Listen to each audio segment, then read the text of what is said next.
Hola, mi nombre es Lourdes Casales, soy alumna de la carrera de Bioingeniería de la Universidad Nacional de Villa Mercedes. Esta es una presentación sobre un artículo de revisión sistemática que me fue asignado en la materia de nanobioingeniería. Esta revisión se llama Organ on a Chip Platforms for Drug Screening and Delivery in Tumor Cells. Fue realizada en Portugal y se publicó en la revista Cánceres en el año 2022. Estos son los contenidos que voy a desarrollar a lo largo de la presentación. Vamos por lo que es la introducción. Una de las principales causas de muerte en todo el mundo, según la OMS, es debido a la enfermedad del cáncer. Por lo tanto, el desarrollo de lo que son nuevas herramientas para el diagnóstico y tratamiento de esta enfermedad es un proceso de gran importancia. Sin embargo, estos procesos llevan mucho tiempo, son muy costosos y muchas veces están obstaculizados por la dificultad de realizar algunos de los pasos requeridos para llegar a lo que es el producto final. Para desarrollar nuevas técnicas de diagnóstico de tratamiento para la enfermedad se requieren modelos. Los modelos in vivo más comunes utilizados actualmente son los ratones transgénicos. A pesar de que manifiestan similitudes en lo que es la enfermedad, pueden crear una respuesta sesgada en comparación con los humanos. No pueden informar cómo interactúan las células individuales en lo que es el entorno fisiológico y además, como todo modelo animal, plantea problemas éticos. Por otro lado, tenemos los cultivos in vitro que se utilizan, cultivos celulares 2D y 3D. Los cultivos celulares en 2D son también una herramienta estándar para lo que es la detección y la evaluación de los fármacos, pero son sistemas fáciles de establecer y de bajo costo.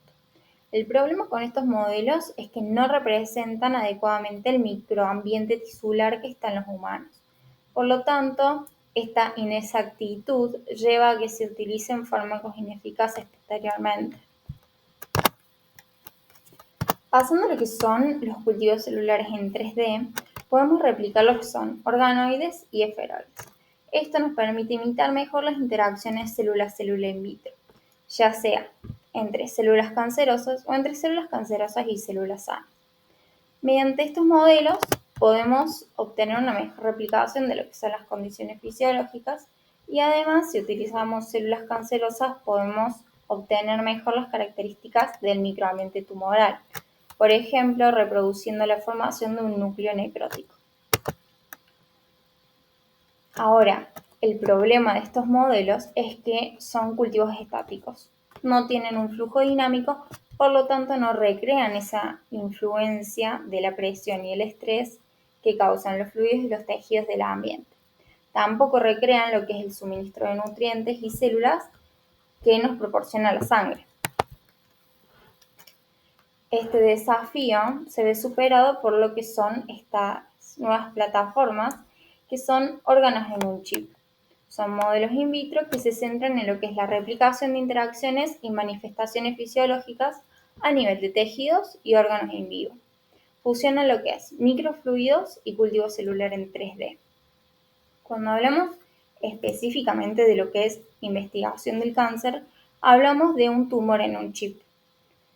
Esto nos permite crear un microambiente dinámico para replicar la enfermedad y así poder evaluar los efectos de los tratamientos y la respuesta va a ser más cercana a la que se va a observar en los pacientes o en los modelos que antes mencioné.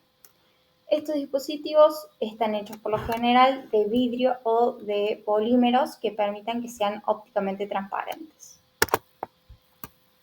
¿Cuáles son las ventajas de estos dispositivos? Bueno, el cultivo celular se puede mantener durante largos periodos de tiempo. ¿Por qué? Porque permiten que haya un flujo continuo del medio de cultivo a través de los microcanales.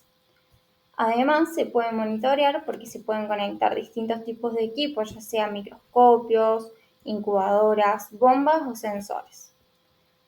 Y, como dije anteriormente, pueden recapitular mejor el entorno bioquímico humano.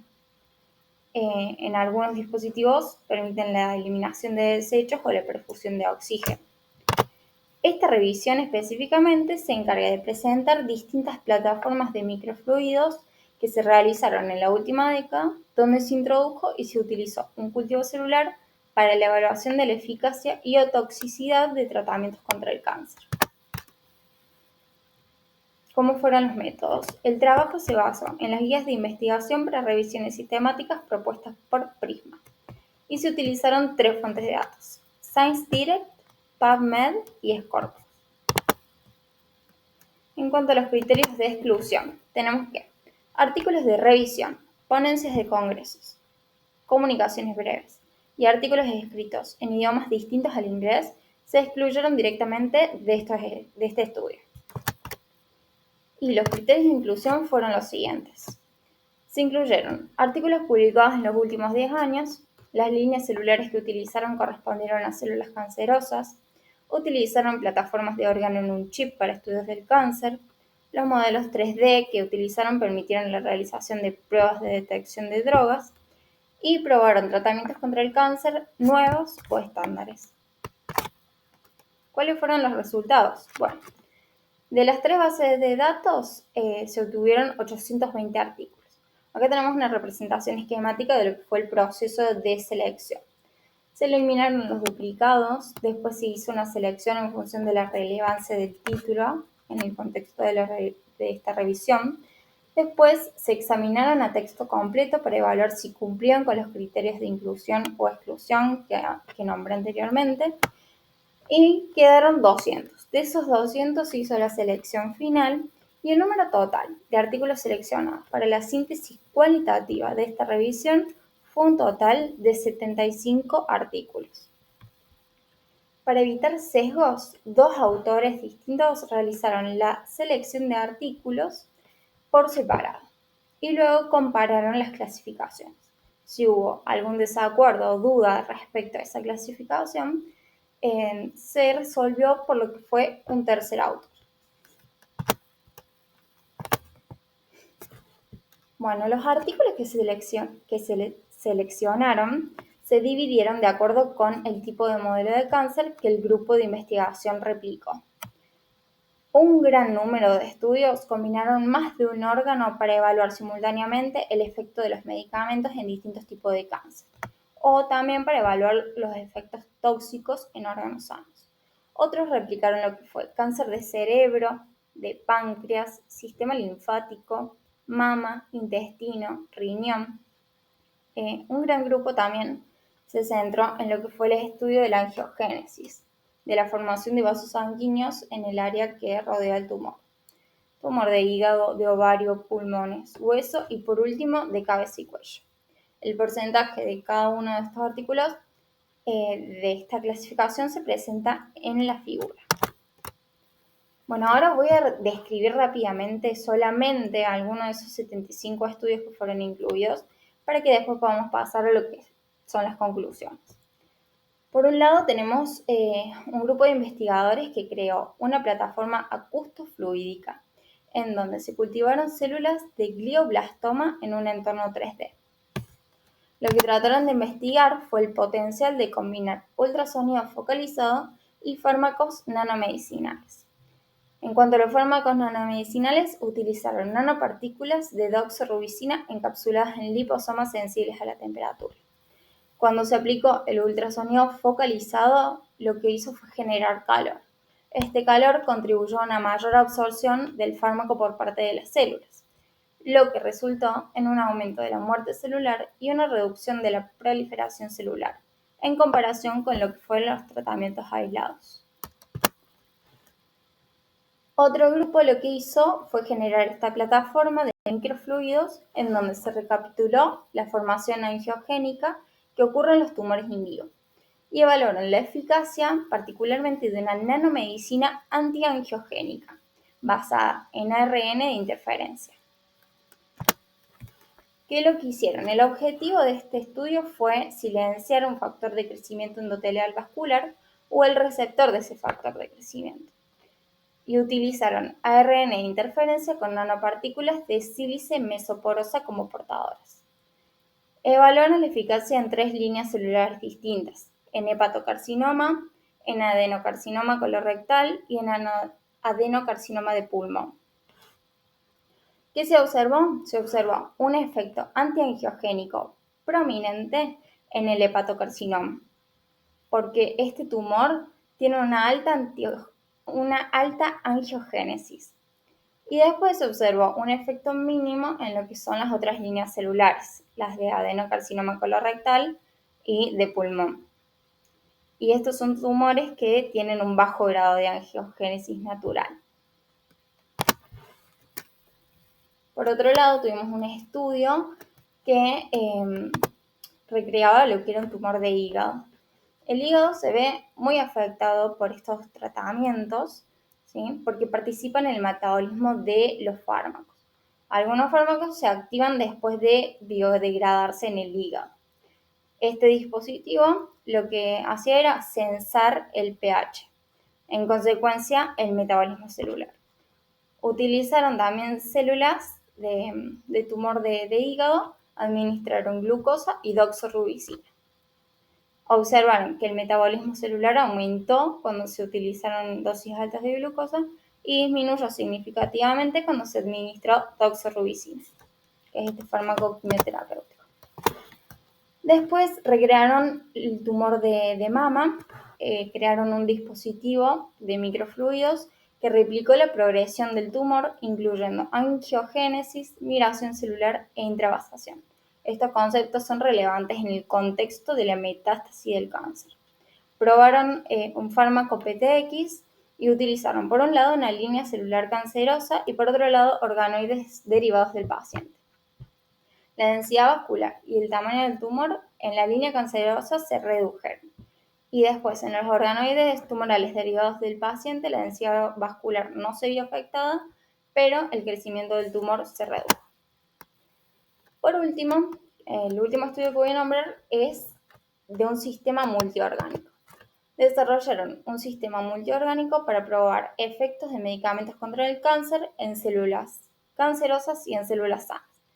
Primero, crearon un sistema de 2 órganos con células de cáncer colorectal y células hepáticas, y de 4 órganos que incorporaron, además de esas células, modelos de intestino y de tejido conectivo.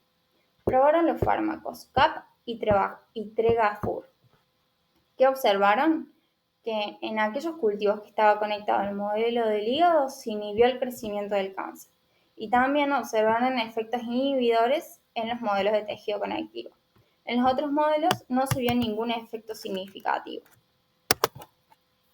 ¿Cuáles son las conclusiones de los autores? Bueno, después de todos los resultados observados en los 75 artículos, los autores concluyeron que estos dispositivos demostraron ser herramientas confiables, replicables y económicas para estudiar los mecanismos de la progresión de la enfermedad y los efectos del tratamiento. Varios estudios señalaron lo que fue la diferencia de los efectos de los fármacos en cultivos 2D y 3D.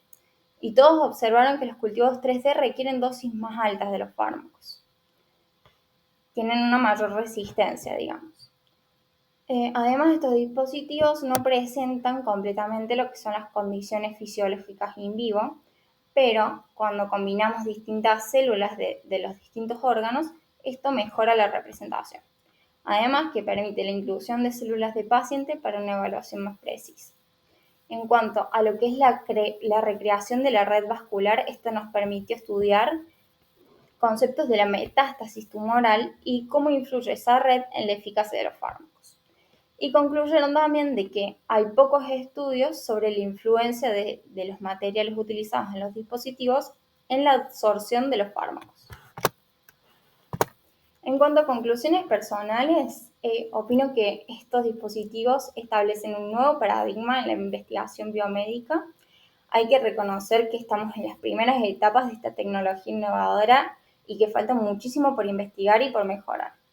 Pero la capacidad de que tienen estas plataformas de recrear el microambiente celular y la posibilidad de inclusión de la célula de los pacientes nos ofrecen una forma prometedora y personalizada para acelerar lo que son la búsqueda de nuevos medicamentos y además mejorar la comprensión de las enfermedades. Existen muchos desafíos en lo que es la replicación precisa de las condiciones in vivo, pero hay que refinar técnicamente las condiciones para que estos dispositivos sean cada vez más precisos.